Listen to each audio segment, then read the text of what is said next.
በቀልብ ዙሪያ ላይ ሁሌ ራሳችንን መጠየቅ አለብን። ቀልባችን የተስተካከለ ወይስ የተበላሸ ነገር ነው? ቀልብ ደግሞ ሲበላሽ የተለያየ ሕክምናን ስፔሻሊስት እየፈለክ የምትሄድለት ሳይሆን ራሱ ወደ ዲን እስላም በመመለስ ቁርአንና ሐዲስ ላይ ያለው መድኃኒት በመጠቀም ነው እንጂ ቀልብክ ስለተበላሸ የፈለከ ሐኪም ቤት ብትወስድ ብትሄድ ምንም የምታስተካክልበት ነገር አይደለም ማለት ነው። ቀልብን የሚያበላሹ አምስቱ ነገሮች ብሎ የሚጠቅስበት ነገር አለ። በል ምን አለ እነዚህ አምስት ነገሮችን ከመጥቀሱ በፊት እነዚህ አምስቱ ነገር وهذه الخمسة تطفئ نوره وتعور عين بصيرته وتثقل سمعه وإن لم تصمه እነዚህ አምስቱ ነገሮች ቀልብን የሚያበላሹ ነገሮች ብለን እንጠቅሳቸው አሉ። የሰውየውን የቀልቡን ብርሃኑን የሚያጠፉበት ነው አሉ። የሱን አይነን እውር የሚያደርጉበት ነው አሉ። ትክክለኛና መጥፎ ነገር እንዳይለይ የሚከለክሉ የሆኑ አምስት ነገሮች ናቸው አሉ። ወከዛሊከ ጆሮ ደግሞ ትክክለኛ ሐቅ እንዳይሰማ እንዲከብደው የሚያደርጉ ናቸው አሉ።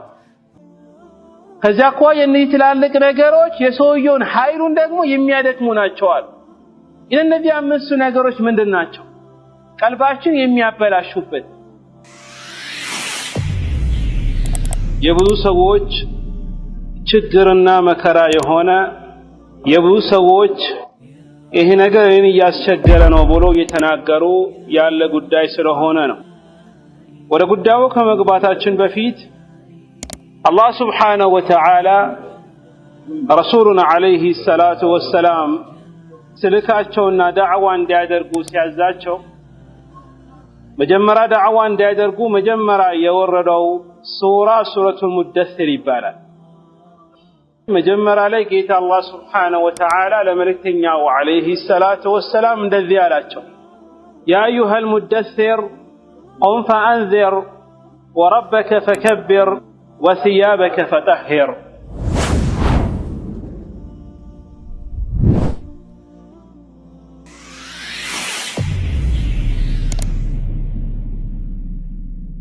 السلام عليكم ورحمة الله وبركاته. إن الحمد لله نحمده ونستعينه ونستغفره ونعوذ بالله من شرور أنفسنا ومن سيئات أعمالنا. من يهده الله فلا مضل له ومن يضلل فلا هادي له وأشهد أن لا إله إلا الله وأشهد أن محمدا عبده ورسوله. أما بعد فنحمد الله جل وعلا أن يسر لنا هذا اللقاء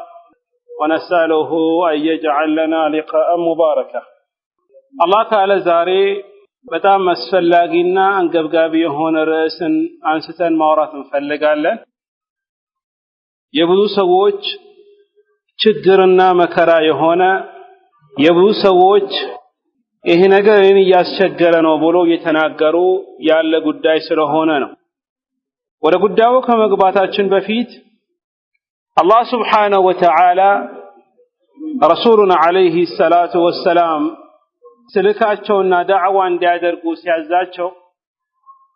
መጀመሪያ ዳዕዋ እንዲያደርጉ መጀመሪያ የወረደው ሱረቱል ሙደሲር ይባላል። መጀመሪያ ላይ ጌታ አላህ ሱብሓነሁ ወተዓላ ለመልእክተኛው ዐለይሂ ሰላቱ ወሰላም እንደዚህ አላቸው፣ ያ አዩሀል ሙደሲር ቁም ፈአንዚር ወረበከ ፈከብር ወሲያበከ ፈጠሂር። አንተ መላኢካን አይተህ ፈርተህ ሸፍኑኝ ያልከው መልእክተኛ ወይ፣ ያ አዩሀል ሙደሲር የተሸፋፈንከው መልእክተኛ ወይ፣ ቁም ፈአንዚር ቁምና ሰዎችን አስጠንቅቃቸው፣ ቁም ፈአንዚር ወረበከ ፈከብር ጌታክን አምላክን ደግሞ ከፍ አድርገው፣ ወሲያበከ ፈጠሂር ልብስክን ደግሞ አጽዳው ብሎ አላህ ተዓላ ይነግራቸዋል። ብዙ ዑለማዎች ወሲያበከ ፈጠሂር የሚለውን የፈሰሩበት كما قال ابن القيم رحمه الله تعالى قال جمهور مفسرين من السلف ومن بعدهم من أنه المراد وثيابك فطهر وهو القلب لبسكن أسرى يتبالو ብዙ ዑለማዎች ያሉበት አይ ቀልብክን አጽዳ ማለት ነው አሉ። ከዚያ አኳያም ማውራት እንፈልገው ስለ ቀልብ ነው። ቀልባችን የሚያበላሽብን ነገር ምንድነው? የቀልብ በሽታዎች ምንድናቸው? ወይም ደግሞ ትላልቅ ዑለማዎች የጠቀሱት ነገር አለ። እነዚህ አምስቱ ቀልባችን የሚያበላሽ ነገር ምንድነው የሚለው እናያለን ማለት ነው። ለዚህ ነው የአላህ መልእክተኛ عليه الصلاة والسلام بحديثاته ينقلون الحديث الذي أخرجه البخاري ومسلم من حديث النعمان بن بشير رضي الله تعالى عنه يا الله ملتنيا عليه الصلاة والسلام من الذيل قال له ألا وإن في الجسد مضغة إذا صلحت صلح الجسد كله وإذا فسدت فسد الجسد كله ألا وهي القلب يا الله ملتنيا عليه الصلاة والسلام من الذيل قال له إنه أواج سمو ሰውነታችን እኮ የሆነ ቡጭቅ ስጋ አለ አላህ መልእክተኛ عليه الصلاه والسلام ያቺኛው ስጋ ከተስተካከለች የሰውየው ሰውነት ሙሉ የሚስተካከላል ግን ያቺኛው ስጋ ከተበላሸች የሰውየው ሰውነት ሙሉ የሚበላሽ ነው አላ وحي القلب እሷ ቀልብ ናት አሉ የአላህ መልእክተኛ عليه الصلاه والسلام ከዚያ ቆያ በቀልብ ዙሪያ ላይ ሁሌ ራሳችንን መጠየቅ አለብን ቀልባችን የተስተካከለ ወይስ የተበላሸ ነገር ነው? ቀልብ ደግሞ ሲበላሽ የተለያየ ህክምናን ስፔሻሊስት እየፈለክ የምትሄድለት ሳይሆን ራሱ ወደ ዲን እስላም በመመለስ ቁርአንና ሐዲስ ላይ ያለው መድኃኒት በመጠቀም ነው እንጂ ቀልብክ ስለተበላሸ የፈለከ ሐኪም ቤት ብትሄድ ምንም የምታስተካክልበት ነገር አይደለም ማለት ነው። በዙሪያ ላይ ትልቁ ሼኽ الإمام العلامة ابن القيم رحمه الله تعالى يهون كتاب لي مدارج السالكين من كتاب لي تلالك قلبا يميابلاشو نغروچن يتكسال مفسدات القلوب الخمسة قلبا يميابلاشو امسو نغروچ ብሎ የሚተክስበት ነገር አለ በል ምን አለ እነዚህ አምስት ነገሮችን ከመጥቀሱ በፊት እነዚህ አምስቱ ነገር وهذه الخمسة تطفئ نوره وتعور عين بصيرته وتثقل سمعه وإن لم تصمه እነዚህ አምስቱ ነገሮች ቀልብን የሚያበላሹ ነገሮች ብለን እንጠቅሳቸው አሉ የሰውየውን የቀልቡን ብርሃኑን የሚያጠፉበት ነው አሉ የሱን አይነን እውር የሚያደርጉበት ነው አሉ ትክክለኛና መጥፎ ነገር እንዳይለይ የሚከለክሉ የሆኑ አምስት ነገሮች ናቸው አሉ وكذلك ጆሮ ደግሞ ትክክለኛ ሐቅ እንዳይሰማ እንዲከብደው የሚያደርጉ ናቸው አሉ ከዚያ እኮ የነዚህ ትላልቅ ነገሮች የሰውየውን ኃይሉን ደግሞ የሚያደክሙ ናቸው አሉ እነዚህ አምስቱ ነገሮች ምንድናቸው ቀልባችን የሚያበላሹበት ቀደም እንዳልኩትም አላህ Subhanahu Wa Ta'ala ለረሱል ሰለላሁ ዐለይሂ ወሰለም መጀመሪያ መልእክትን ሲያስተላልፍ ሲያወርድ ወህይን ልብስክን አጽዳ የተባለ አይ ቀልብክን አጽዳ وكذلك يا الله ملتኛ عليه الصلاه والسلام ቀድሞ የነገሩን ነገር አለ ሰውነታችን ውስጥ አንድ ትንሽዬ ስጋ እንዳለችና እሷ ከተስተካከለች ሰውነታችን ሙሉ የሚስተካከል እሷ ከተበላሽ ደግሞ ሰውነት ሙሉ የሚበላሽ ተብሎ የነገሩን ነገር እንዳለ ተናግረናል ከዚያ አኳያ እነዚህ ቀልባችንን የሚያበላሹ አምስቱ ነገሮች ምንድናቸው ሼኹ የጠቀሰው ነገር አንድ በአንድ እናያለን ማለት የመጀመሪያው المفسد الاولى የመጀመሪያው ቀልብን የሚያበላሽ ነገር كثرة الخلطة ከሰዎች ጋር ብዙን ጊዜ ከሰዎች ጋር መቀላቀል ያንተ ቀልብ ያበላሻል አሉ በተለይ ደግሞ እነዚህ ሰዎች መጥፎ ሰዎች ከሆኑ ነው አንተ ከሰው ጋር መቀላቀል መታበዛ ከሆነ የተለያየ ነገር ቀልብስ እንዲገባ ታደርጋለህ ለምን ከሰዎች ጋር ስትውል የተለያየ አስተሳሰብን ነው የምትሰማው የተለያየ ችግር ነው የምትሰማው የተለያየ መከራ ነው የምትሰማው የተለያየ በሽታ ነው የምትሰማው ከዚያ አኳያ በዛው ደግሞ አንተ ያንተን ቀልብ ያበላሸክ ነው የምትሄደው ማለት ነው ይሄን ደግሞ ሁሌ ራስህን መጠንቀቅ አለብህ ብዙን ጊዜ ከሰዎች ጋር የምትንቀላቀል ምትሆን ከሆነ ጊዜህን ያቃጥሉብሃል ዒባዳ እንዳሰላ ያደርጉሃል መሳቅን ማፌዝን መቀለድን ውሸትን የማይሆን ነገር እንድታወራ ያደርጉሃል ማለት ይሄ ደግሞ ያንተ ቀልብ የሚያበላሽ ነገር ሐሳብን ጭንቅን ባንተ ላይ ያመጣሉ ከሰዎች ጋር መቀላቀል ስታበዛ ለዚህ ነው ዑለማዎች እንደዚህ አይነት ነገርን በጣም ይጠሩ ነበር ከሰዎች ጋር መቀማመጥን ማብዛት ማለት ነው ለዚህ ኮነ የአላህ መልእክተኛ አለይሂ ሰላቱ ወሰላም የነገሩን ነገር አለ ጓደኛ ሲባል ሁለት አይነት ጓደኛ ነው ያለ አንደኛው ጥሩ ጓደኛ ነው ወደ ጥሩ ነገር የሚያዘክ ከመጥፎ ነገር የሚከለክልክ ሁለተኛ ጓደኛ መጥፎ ጓደኛ ነው ከጥሩ ነገር የሚከለክል ወደ መጥፎ ነገር ደግሞ የሚያዝክና የሚስብ የሆነ ጓደኛ በሐዲስ እንደመጣው الحديث الذي اخرجه البخاري ومسلم من حديث ابي موسى الاشعري رضي الله تعالى عنه عن النبي صلى الله عليه وسلم قال مثل الجليس الصالح والجليس السوء كمثل صاحب المسك وكيل الحديد يعني የጥሩ ጓደኛና የመጥፎ ጓደኛ ምሳሌው አለ የጥሩ ጓደኛ ምሳሌው ሽቶ እንደሚሸሰው ነው የአላህ መልእክተኛ አለይሂ ሰላቱ ወሰለም የመጥፎ ጓደኛ ደግሞ ቀጭቃጭ ነው ብረትን እሳትን የሚነፋ የሆነ ማለት ይሄን በተመለከተ ሲያብራሩ የአላህ መልእክተኛ አለይሂ ሰላቱ ወሰለም እነዚህ የጥሩ ጓደኛ ሽቶ የሚሸጥ ነው የተባለው ይሄ ጓደኛ ሽቶ የሚሸጥ ወይም ደግሞ ያን ሽቶ ይሰጣል ولا يعدمك من صاحب المسك اما تشتريه ويان ሽቶ ትገዛዋለህ ጥሩ ሽታ ለማግኘት او تجد منه ريحا طيبا ወይም ደግሞ ጥሩ ሽታ ከሱ ታገኛለህ ሳገዛው ራሱ ማለት ነገር ግን ቀጭቃጭ ወይም ደግሞ ብረት የሚቀጠቀጥ እሱ ደግሞ አሉ የሱ ምሳሌው ከሱ የሚወጣው ከሱ ጋር ስትቀመጥ እሳቱ ይፈናጠርና ልብስክን ያቃጥልብሃል يحرق بدنك سونتكن يقاتلال او ثوبك وانه نفسكن يقاتلبها او تجد منه ريحا خبيثا وان ደግሞ መጥፎ የሆነ ሽታን ከሱ ታገኛለህ ብሎ የአላህ መልእክተኛ ሰለላሁ ዐለይሂ ወሰለም ነግሩናል ኢደን ከዚያ አኳያ አንተ ከማን ጋር መቀማመጥ እንዳለብህ ከማን ጋር መዋል እንዳለብህ ከማን ጋር እየዋልክ እንደሆነ ሁሌ ራስህን መጠየቅ አለብህ ለምን ከብዙ ሰዎች ጋር መዋል ስታበዛ ቀልብክን ያበላሽ ስለምትሄን ለዚህ ኮን አላህ Subhanahu Wa Ta'ala እነዛ ሰዎች የውመል ቂያማ ከስራዎቻቸው ጋር ሲገናኙ ቁጭት የማይጠቅምበት ሰዓት ላይ ይቆጫል ምን ነው ይሄን ነገር ባደረኩኝ ይላል ምን ነው ከእንደዚህ ነገር በራኩኝ ይላል كما قال جل وعلا ويوم يعض الظالم على يديه يقول يا ليتني اتخذت مع الرسول سبيلا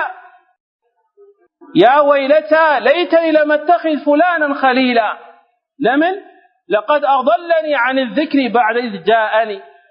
يعني سويه በዚያ ዱንያ ላይ ያለ ከመጥፎ ጓደኞች ጋር የሚሆን እንደዚህ ብሎ ይናገራል እጆቹን እየበላ በደለኛው ምን ይላል ወይኔ ጉዴ ፈላ ምን ነው መልእክተኛን ብከተል የነሱን መንገድ ብከተል እነሱ ሱሪ ያሉትን ነገር ብሰራ ብሎ ይቆጫል ምንም የማይጠቅምበት ሰዓት ላይ ወይኔ ጉዴ ፈላ ይላል አከለ የሚባለው ሰውዬ ለምን ጓደኛ አደረኩት ይላል ጓደኛ ባላደርጎ ነበር የሚጠቅመኝ ይላል ግን ይሄ ነገር አይጠቅመው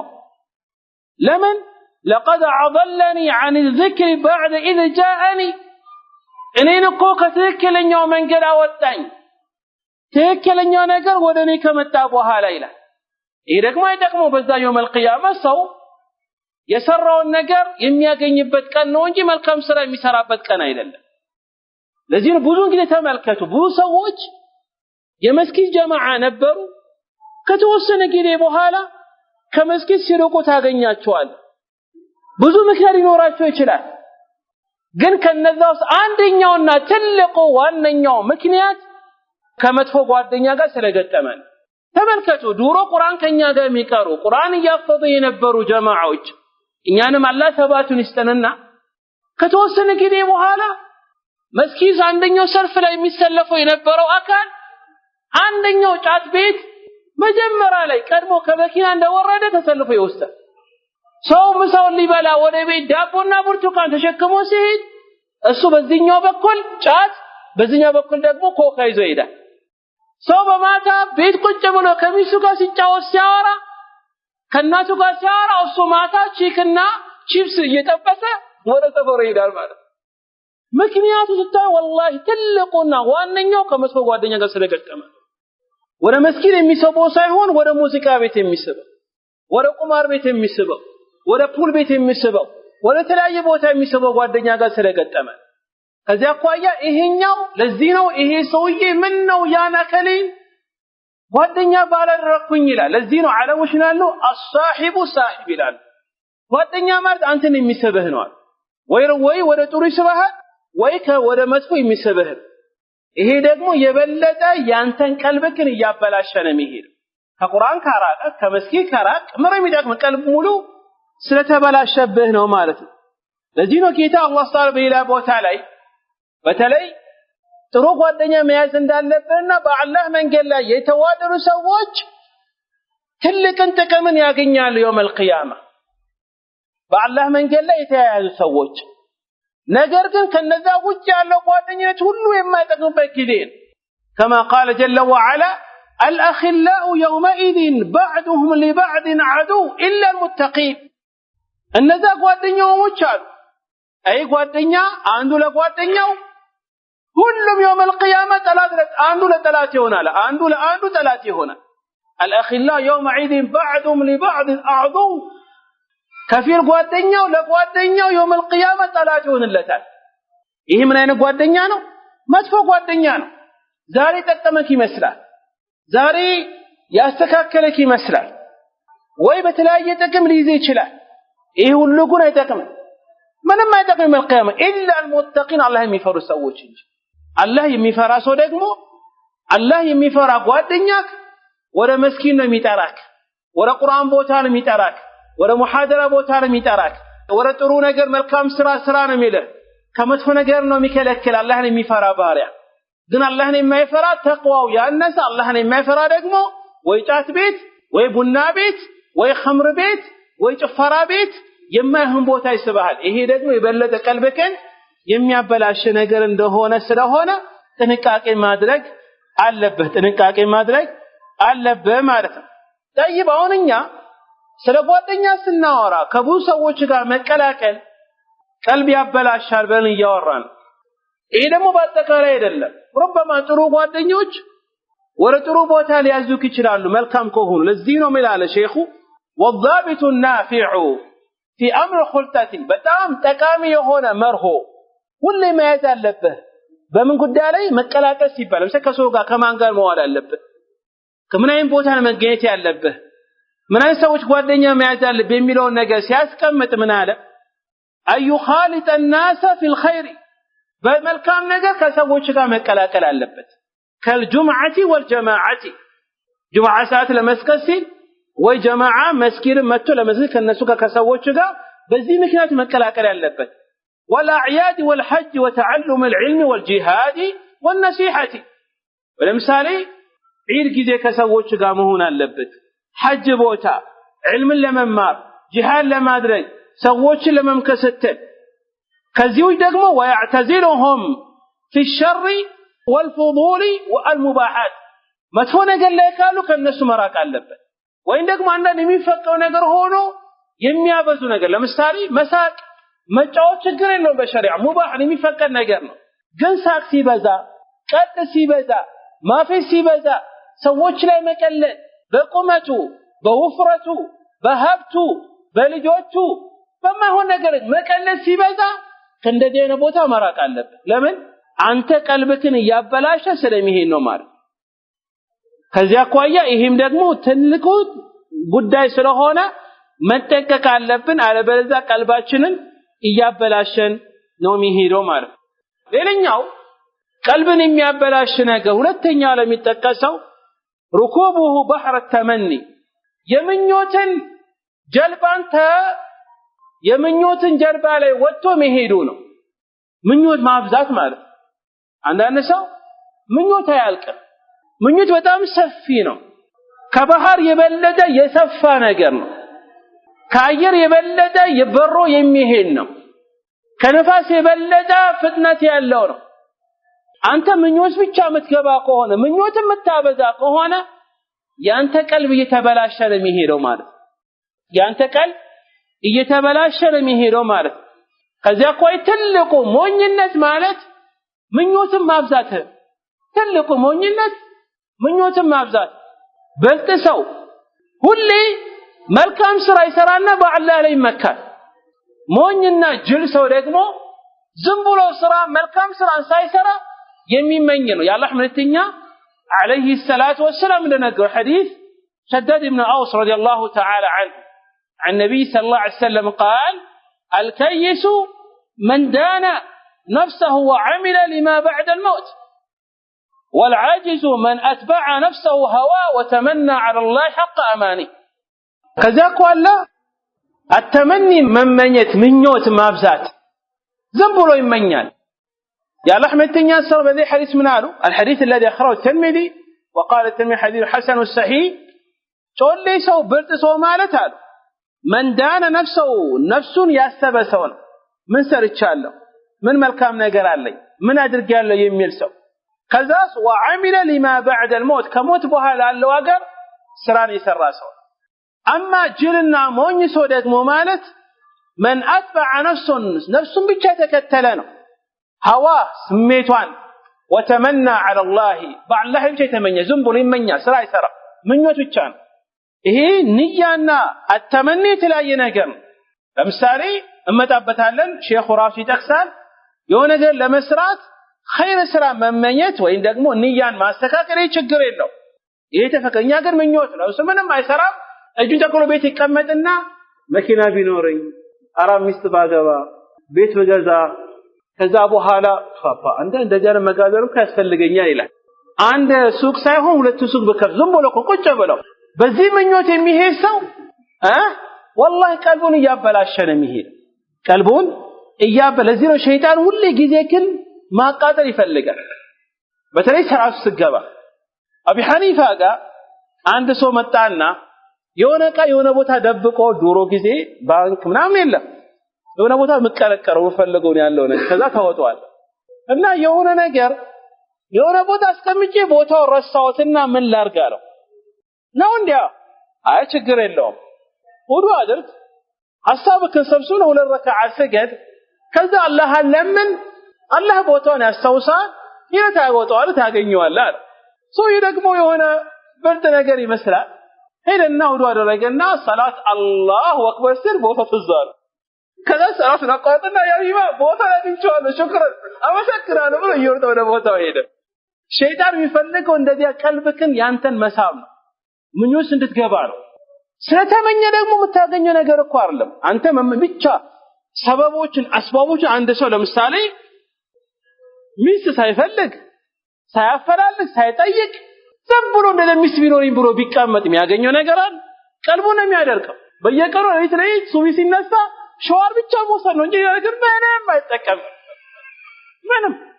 አሁን ደግሞ ይቀመጥና እኔ ሀብታሙን ፈልጋለሁ ይላል አስመጪና ላኪ እሺ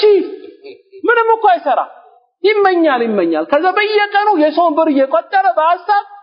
ከዛ በኋላ መንገድ ላይ ራስ ስትሄድ አብዶ የሰው ሂሳብ የሚያስጨንቀው ማለት ይሄ ተመኒ መመኘት ዝም ብሎ ምኞት ማብዛት ቀልብክን የሚያበላሽ ነገር ቀልብክን የሚያበላሽ ነገር አለበለዚያ ግን መልካም ነገርን ለመስራት ይሄ መመኘት ችግር በሐዲስ መጥቷል الحديث الذي أخرجه الترمذي من حديث أبي كبشة الأنماري رضي الله تعالى عنه وهو حديث حسن وصححه شيخ الألباني يا الله حميتني الصلاة ديالو لو أن لي مال مثلا عند سو بمني يتيالو ملكام نجر من برا بمنيو لو أن لي مالا لعملت بعمل فلان الذي يتقي في ماله ربه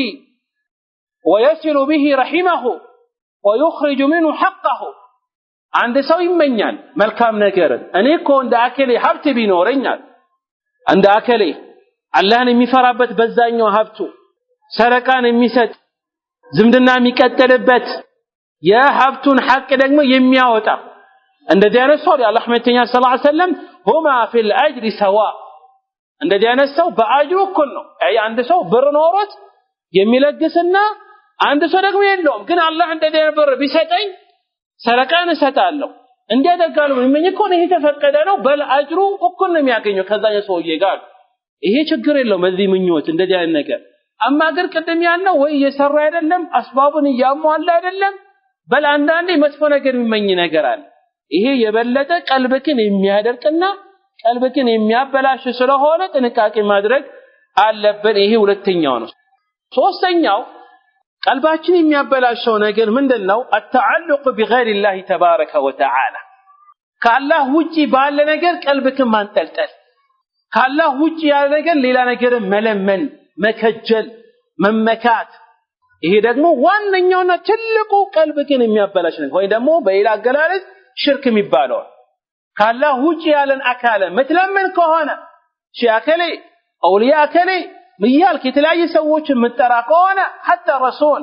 عليه الصلاه والسلام رسول መለመን አይፈቀድ እሳቸው መለመን ራሱ እኮ ይሄ ቀልብክን የሚያበላሽ ነገር ለምን ሽርክ የሚባለው አስለን ከበደሎች ሁሉ ትልቁ በደል እሱ ነው كما قال جل وعلا ان الشرك لظلم عظيم ሽርክ የሚባለው ከበደሎች ሁሉ መጥፎ ትልቁ ወንጀል የሚባለው እሱ ነው ለዚህ አላህ ምን አለ انه من يشرك بالله فقد حرم الله عليه الجنة ومأواه النار وما للظالمين من أنصار إنه قدايو بالله يمياغارا سو الله تعالى بندي انا سو ላይ ጀነትን መግባት እርም አድርጎበታል حرام ሆኖበታል የሱ መቀመጫ መግቢያው እሳት ነው እሱን ደግሞ በደለኛው ነው ሰው ነው የሚያገዛው ማንንም የለም አለ አላህ Subhanahu Wa Ta'ala ኢደን ካላህ ውጪ ያለ አካል ላይ ምትጠለጠል ከሆነ ምትለምነው ከሆነ ምትመካ ከሆነ ምትመኝ ከሆነ ይሄ ደግሞ ያንተን ስራን ከማበላሸትም አልፎ ቀልብክን ያበላሽብሃል እንዴት አንድ ሰው እንደዚህ ሆኖ ሰው የሚለምነው የሚከጅለው ቀብሩስ የገባ ሰው የሚለምነው ሰው ቀብሩ ሄዶ እኮ ይለምናል አለ ሀገራችን ላይ የተለያየ ቦታ ላይ አርሲ ብትሄድ ባሌ ብትሄድ ወደ ጅማ ብትሄድ ወደ ስልጤ ወደ ጉራጌ ብትሄድ የተለያየ ቦታ ላይ ቀብር ይመለካል ቀብሩስ ያለ ሰው والله ላንተ የሚጠቅም አይደለም ቢጠቅምማ ኖሮ ምንድነው አባክያ ለምንድነው ቀብሩስ የሚከበሩት አለ ወጥቶ ራስ ነው ያገዘም እንዴ ይሄድና ቀብሩ ቦታ ላይ ልጅ ስተኝ ይላል እንዴት እሱ ልጅና ላንተ ከመሰለ ቢፈልጉ እሱ ቢችን ያን ነገር ወጥቶ ለራሱ ልጅ አይደለም ብዙ ሚስት ነው የሚይዘው ምን አሰቃዩ እዛው ትንሽ 1 ሜትር መታከር ቦታ ላይ ግማሽ ሜትር በ2 ሜትር ትንሽዋ ቦታ ላይ አቅም ቢኖር ለመሰዎች ተሸክሞት ይቀብሩታል እዛ ቦታ ላይ ለምን አይወጣም ታል إذن إيهم قلبك يميابلاش نكر تنقاق ما تقالب الذين الله سبحانه وتعالى يمنا قروا نقرأ كما قال جل وعلا واتخذوا من دون الله آلهة ليكون لهم عزا كلا سيكفرون بعبادتهم ويكونون عليهم ضدا الله سبحانه وتعالى الذي يقول نقرأ أن ذا سوج واتخذوا يازوا أدرقوا من دون الله قال الله وجعلنا كالا لمن آلهة የሚያመልኩ ነገሮችን ليكونوا عليهم عزا ከፍ እንዳደርጓቸው ብሎ ይነስበው ነው ሊያቅ እንዳደርጓቸው እንዲጠቅማቸው ብሎ ግን አላህ ምን አለ ከላ ጉዳዩ እንደዛ አይደለም አበደናል سيكفرون بعبادتهم الناس በሚያመልኳቸው ዒባዳ ይክዳሉ ዛሬ ቀብሩ የሚያቀብሩ ሲያሉ ሰዎች የሚያመልኩ ሰዎች يوم القيامه الله في النبي ሁሉም ሲቆም እነዛ ቀብሩ ሲያሉ ሰው ይክዳሉ እኔ አምልኩኛ አላልኳቸው ለምኑኛ አላልኩም ይላል ይክዳል በዛ ሁሉ ويكونون عليهم ضد يتقارن ይሆናል ከዚያ አኳያ ከአላህ ውጪ ባለነገር ላይ እንዳንተ ተለጠል አላህ Subhanahu Wa Ta'ala ብቻ ለም ከሱ ብቻ ከጀል በሌላ ቦታ አላህ Subhanahu Wa Ta'ala ምን ይላል واتخذوا من دون الله آلهة لعلهم ينصرون لا يستطيعون نصرهم وهم لهم جند محضرون እነዛ ከአላህ ውጭ ያለን አካል የሚለምኑ ሰዎች አደረጉ ከአላህ ውጭ ያለን አካልን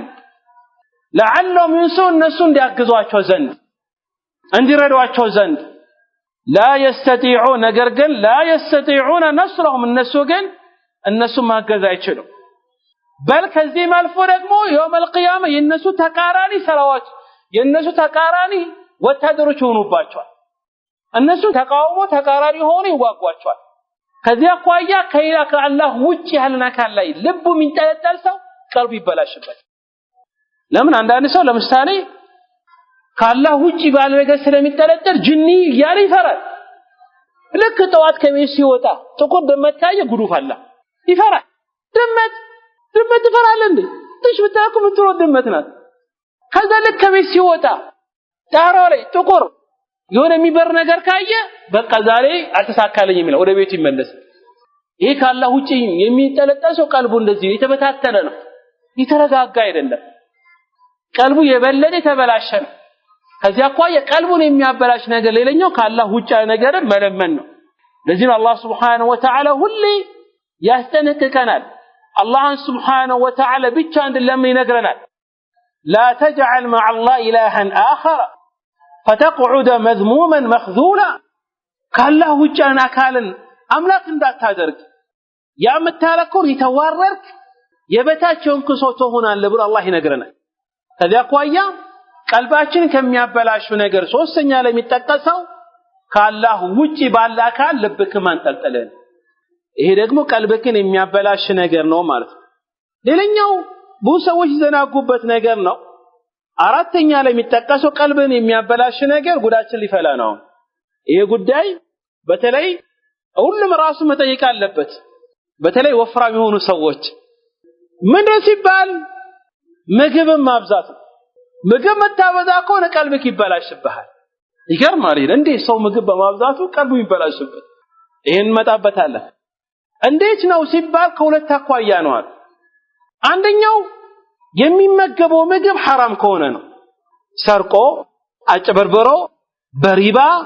በወለድ የሚበላው የሚያመጣው ሀብ በዛ ሀብት ደግሞ የሚመገብ ከሆነ ይሄም ቀልቡን ያበላሽ አንደኛው ይሄ ለምሳሌ የአሳማ ስጋ የሚበላ ከሆነ አሳማ ስጋ ይበላል ወከذلك ደግሞ በክት የሚበላ ከሆነ የተለያየ ያልተፈቀዱ እንስሳዎች ስጋቸው የሚበላ ከሆነ ይሄም ቀልቡን ያበላሽበታል ያ ምግብ መመገብ ሁለተኛው ነገር ደግሞ ሐላል የሆነ ብር ነው በሐላል ለፍቶ ያመጣል ቤተሰቦችን ያስተዳድራል ነገር ግን ያ ምግብ ሲበላ በጣም አብዝቶ ይበላል ይሄም ደግሞ ቀልቡን ያበላሽባል ረሱል አለይሂ ሰላም የነበሩበትን ህይወትን ተመልሰን እንመልከት አንዳንዴ እኔ ቆም ብዬ ሳስብ እንደው አላህ ተዓላ አኺራ ላይ ያዘጋጀልን ኒዕማ ጸጋን በዚያ ዱንያ ላይ ብቻ የሰጠኝ ይመስለኛል ፈራለሁ ነው ለምን ረሱላህ የነበሩበትን ህይወትን ስናስታውስ ማለት እኛው እኮ ምግብ የሚባል አላጣን አልহামዱሊላህ በጣም እንበላለን እስክንጠግብ ድረስ እንበላ በል አንዳንዴ ምግቡ የምንበላው ነገር ታርፎን እየጣልነው ነው ከቆሻሻ ጋር እያቀላቀልነው ነው የለም ይሄ አለ በየቤቱ ረሱል ሰለላሁ ዐለይሂ ወሰለም እንደዚህ አልነበሩ አይሻ ስነግረን الحديث الذي اخرجه البخاري ومسلم من تلالج ما شبع آل محمد صلى الله عليه وسلم من خبز شعير يومين متابعين حتى قبض يا الله ملتኛ صلى الله عليه وسلم የሱ ቤተሰቦች آل محمد رسولنا የሱ ቤተሰቦች አንድ ቀንም ሆዳቸው ሞልቶ አያውቅም የሚበሉት ዳቦ የገብስ ዳቦ በዛ ላይ በተከታታይ ሁለት ቀን ጠግቦ በልቶ አያውቁም ማለት እኛስ እንደ ረሱል ሰለላሁ ዐለይሂ ወሰለም እኮ የአላህ መልእክተኛ ከመሆናቸውም ጋር አንድ ቀን እኮ ምግብ የሚበላ ነገር ከቤታቸው ጠፍቶ ውጪ ወጡ ሲወጡ ሆዳቸው በድንጋይ አስሮ ነበር ይወጡ እኛ ባየ ሁሉም ነገር ፉል ነው እኛ ረሱል ሰለላሁ ዐለይሂ ሆዳቸው በድንጋይ አስሮ ወጡ ከቤታቸው ከዛው በከር ስዲቅ ተገናኙ አቡበከርም ለካ እሱ በጣም ይበላ ነገር አጥቶ በሆዱም በድንጋይ አስሮ ወጥቷል ጠየቁት ለምንድን ነው የወጣከው አይ እርሱን ያወጣኝ ነገር ነው የሚያወጣኛል አይ ረሃቡ ኢዘን ከዚያ አኳያ ምግብ ማብዛት ያ ጀማዓ ቀልብን ያበላሻል ከዚያ አኳያ ጥንቃቄ ማድረግ አለብን ስንበላ ሐላል የሆነ መብላት አለብን አንደኛው ሐላል የሆነ ብር መሆን አለበት ሁለተኛ ነገር ደግሞ ስንበላም ራስ በልኩ መብላት አለብን ይሄ ደግሞ የአላህ መልእክተኛ ሰለላሁ ዐለይሂ ወሰለም የነገሩን ትልቅ የሆነ መድኃኒት ነግሮናል በጤናችን ላይ የፈለከው ዶክተርን በታማክርና በታናገር ከዚህ የበለጠ መድኃኒት አይሰጥም በተለይ በጤና ላይ እኛ ላይ የሚመጣው የበሽታ ማአት በብዛት ከምግብ ጋር የሚያያዝ ለዚህ ነው ዶክተሮች ይላሉ ጤናክ በእጅህ ይላሉ ራስ ተቆጣጣረው ዛሬ ያገኘው በለ ምበላው ነገ ተመለሰ በሽታ ይሆንብሃል الذين الله حملتنا عليه الصلاة والسلام ينقلون نقران الحديث الذي أخرجه الإمام الترمذي والنسائي في الكوفة وكذلك ابن ماجه من حديث مقداد بن معد كرب رضي الله تعالى عنه يا الله حملتنا الصلاة دزيانه هنا الحديث بدن بدامته ما ملأ آدمي وعاء شرا من بطنه በጣም የአደምን ልጅን የሱን ዕቃ በጣም የሞላ ነገር ከመጥፎ መጥፎ የሚባለው አይ በጣም እሱ ሁሌ መሙላት የሚፈልገው መጥፎ የሚባለው የሱ ሆድ ነው ሆድ የፈለገው ብሰጠው ጠገበኛ አይደል ሞላ አይደለም ዝም ብሎ ነገ የሚጨምራ ከነገ ወዲያም ዝም ብሎ የሚጨምረው ግን መፍትሄውን መድኃኒቱን ሰጥቶን ምን አለው بحسب ابن آدم لقمات يقمن صلبه ለዓለም የሚበቃው የተወሰነ ጉርሻ ቢወስድና ቢያንስ ወገቡን ቀጥ የሚያረግበታል ይሄ ኃይል የሚሆን ይሄን ብቻ ይበቃል የተወሰነ ጉርሻን ብቻ መብላት ያልፈለገና ከዛ በላይ ደግሞ መጨመር ከፈለገ ማደግ ያለበትን ነገር ነገሩ የአላህ መልእክተኛ ሰለላሁ ዐለይሂ ወሰለም አሉ فإن كان لا بد አይ እኔ ሁለትና ሶስት ጉርሻ ብቻ አይደለም ብዙ መብላት አለብኝ ካለ فإن كان لا بد فاعلا አይ ብዙ መብላት ፈልጋለሁ ካለ ያን ነገር ማድረግ ከፈለገ فثلث لطعامه وثلث لشرابه وثلث لنفسه አይን በቃ መመገብ አለብኝ ካለ ሆሩ ሶስት ቦታ ያካፍሏል አንድ ሶስተኛውን ለምግብ ይበላበታል አንድ ሶስተኛው የሚጠጣ ነገር ይጠጣል አንድ ሶስተኛው ለአየር ነው ይሄ ኢብኑ ቀይም ወገይሩ ሲናገሩ ጥብ النبوي ረሱላህ ሰለላሁ ዐለይሂ ወሰለም መድኃኒት ይላሉ አሁን ያሉት ዶክተሮች ራሱ መጠየቁን ይሄን ነገር ይመክሩት መገበከም በልኩ ብላ አንዳንዱ እስከዚህ ድረስ ይበላል መንቀሳቀስ አይችልም መተንፈስ አይችልም መቀመጥ አይችልም መተኛት አይችልም ችግሩ እኮ ብዙ በልተ ደግሞ የሚመጣብክ መከራ ወላሂ መንቀሳቀስ እኮ አይችልም አንዳንዱ በቀበቶ ሁሉ ይሰፋበትና ቀበቶን ይፈታል ምንድነው ሁሉ መከራ አባክዬ በልክ ብላ በልክ ጠጣ ወላሂ ሲራሳቸው መከሩና ለዚህ ነው ረሱላህ ሰንበላ በሶስት ጣታቸው ብለ አረጉር ፈላ ዛሬ ኡስታዝ ዑመር ሶስት ጣት ብሎ ቤት ሲበላ ወንድሞቻችንና ልጆቻችን ሊበሉብን ነው ማለት አስበው ትሪ ቀርቦለ አንተ በሶስት ጣት እነሱ በአምስት ጣት ወይ ነው አንዳንዴ በ10 ጣት የሚበሉ ልጆች ከነሱ ጋር ተቀምጠ ዛሬ ጉድ ፈላ ሶስት ጣት ብላ ተበለ ይሄ ግን ማድረግ ቢያስ ምግቡን እየለካከው ታስገባ ሁለተኛ ምግብን እያኘከው አስገባ አንዳንድ ሰው ሲበላ አያኝከው ይሄ ደግሞ ሐኪሞች ሲናገሩ እኛ ስለ ሐኪም ስናወራ ለራሳችን ነው እንጂ ግዴታ አይደለም ለምን ይሄ ደግሞ ተመልሶ ይመጣ ነገር ብዙ የጨጓራ የተለበሽታ ይመጣ ነው ሲባል እኛ ምግብ ስናስገባ በደም ስለማኛኝከው ዝም ብለን ነው እንደገባ እንውጣል ግብዳውን እንደተቀጣ ይገባል ጨጓራ ያን ነገር ለመፍታት ገና ይቸገራል ብዙ ነገር ይፈልጋል ከዚያ አኳያ ረሱላህ ሲነገሩ ትልቁ ምክር ይሄ ስለሆነ ይሄን ነገር ጥንቃቄ ማድረግ አለብን ምግቡን በልክ እንብላ ምግብ እናበዛ ከሆነ እንቅልፍ ይበዛብናል ይሄ ደግሞ ወደ ኋላ መጣበታል ምግብ ስታበዛ ደግሞ ያንተ ቀልብ እየደረቀ ነው የሚሄድ ለዚህ ነው አራተኛው ቀልብ የሚያበላሽ ነገር ምግብ አብዝቶ መብላቱ ነው ማለት ሌላኛው አምስተኛውና የመጨረሻው ኢብኑ ቀይም የተጠቀሰው ቀልባችን የሚያበላሽ ነገር ምሮ ሲባል እንቅልፍን ማብዛት አንደኛ እንቅልፍ ሲበዛም በሽታ ነው ሲያንስም በሽታ ነው ከዚያ እኮ ያንተ እንቅልፍ በልክ መሆን አለበት ይሄም ዑለሞች የሚጠቅሱ ነገር አለ በኋላ መጣበታል ከዚያ እኮ አያለ فإنه يميت القلب ويثقل البدن ويضيع الوقت እንቅልፍ መታበዛ ከሆነ ሰውነትክ እንዲከብዱ ያደርጋል ጊዜክን ያቃጥልብሃል ويورث كثرة الغفلة والكسل ትሰራቻለህ ድካም ይመጣብሃል እንቅልፍ መታበዛ ከሆነ ومنه مكروه جدا በጣም ደግሞ አንዳንድ እንቅልፍ ደግሞ በጣም የሚጠላል ومنه ضار غير نافع አንዳንድ እንቅልፍ ደግሞ በጣም የሚጎዳ ነው የማይጠቅም ነው አለ ግን አለ وانفع النوم በጣም ጠቃሚ የሆነ እንቅልፍ መተኛት ከፈለክ ما كان عند شدة الحاجة إليه በጣም እንቅልፍ በሚመጣበት ሰዓት መተኛው እንቅልፍ ነው አለ እንቅልፍ መጥቶ በመተኛበት ሰዓት ይሄ በጣም ጠቃሚ የሆነ እንቅልፍ ነው አለ ونوم أول الليل አህመድ ዋለ ልክ ማታ መጀመሪያ ላይ መተኛቱ በጣም የተወደደ ነው ወአንፈዑ من اخر መጨረሻ ከምተኛው ለምሳሌ ወጣቱ ቤተሰብ ድሮ እንደ ሀገራችን ራሱ ከኢሻ በኋላ ሰው ይተኛል ወጣቱ ይተኛል ጻው ይተኛል አሁን ግን ቀርቷል ያ ነገር በምን በሞባይል ፌስቡክ ቲክቶክ ብዙ ነገር አለ በላንዳንዱ ይንጀናጀንበታል ፊልም አይበታል حرام ነገር ይከታተልበታል ወሬ ዜና በዚህ ገባ በዚህ ወጣ ይላል ይሄ ደግሞ አንደኛ ጤናውን ያጣል ሁለተኛ ከአኺራ ቀልቡን ያበላሸ ሶስተኛ ከአላህ ጋር ያለው አላቃን እየተቆራረጠ ተቃሚ እንቅልፍ የሚባለው ማታ መጀመሪያ ላይ የምተኛው ነው አለ የማይወደደው እንቅልፍ ደግሞ መጨረሻ ላይ የምተኛው ነው طيب ከዛም ደግሞ ከቀን ደግሞ ተቃሚ እንቅልፍ የሚባለው ከቀኑ ግማሽ ላይ የምተኛው ነው አለ ለምሳሌ ከዱር በኋላ ትንሽ የምተኛው ራሱ ቢሆን ከዚያ አኳያ ያን እንቅልፍ ደግሞ ማብዛቱ በጣም ጉዳትን ያበዛል በተለይ ደግሞ ከዓስር በኋላ የሚተኛ እንቅልፍ አለ ወከذلك ሳተኛ ዝም ብለህ ቁጭ የምትል ከሆነ ያንተን ይጎዳሃል ሌላኛው ደግሞ የሚጠላ የሆነ እንቅልፍ አለ